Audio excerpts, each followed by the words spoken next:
Hello, Ram Ram. मैं हूँ मालती और आज मेरी बिटिया दहेज प्रथा गीत एक गा रही है। आप लोग सुनिए, समझिए और बताइए कैसा लगता है। फिर चलो गाओ। जनती जे जारल जैबू आग में दहेज के, जनती जे जारल जैबू आग में दहेज के, पाप नाही करती हो बेटी ससुरा में भेज के, पाप नाही करती हो बेटी।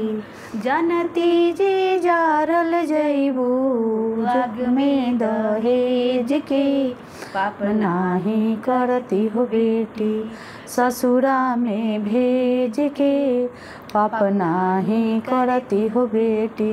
कटली तू हुई बोरनिया बड़ा रे विपतिया, रोवते बीतल हुई दिनमा से रतिया। कटले तू हुई बोरनिया बड़ा रे विपतिया, रोवते बीतल हुई है दिनमा से रतिया। माई के कोकल होइबू, माई कही के कोकल होइबू, दुखवा अंगेज के, पाप नाही करती हो बेटी ससुरा में भेज के, पाप नाही करती हो बेटी कहीं बबुनी हो अपना नसीब के। बेटी को के काहे अइलू घरवा गरीब के, कहीं बबुनियो अपना नसीब के। काहे अइलू बेटी हो के, काहे अइलू घर में गरीब के। जियते मुआई दिहलू हमरा के तेज के, जियते मुआई दिहलू हमरा के तेज के, पाप नाही करती हो बेटी ससुरा में भेज के, पाप नाही करती हो बेटी। करती बिया नाही रखती कुंवारी, सुनी लिहती सही लिहती लोगवन की गारी। करती बिया नाही रखती कुंवारी, सुनी लिहती सही लिहती लोगवन की गारी।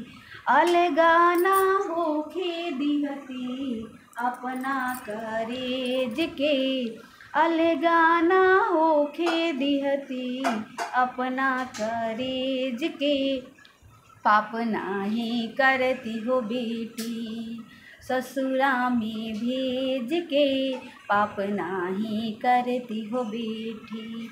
लोभ से सलील बाटे बदलल कुरुतिया, जहर पियावल जाता लाई के प्रीतिया।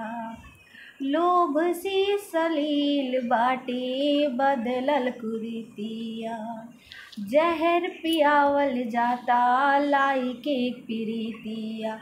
एकरा से नीमन रहे शासन अंग्रेज के, एकरा से नीमन रहे शासन अंग्रेज के, पाप नाही करती हो बेटी ससुरा में भेज के, पाप नाही करती हो बेटी ससुरा में भेज के। जनती जे जारल जैबू आग में दहेज के, पाप नाही करती हो बेटी ससुरा में भेज के, पाप नाही करती हो बेटी। धन्यवाद।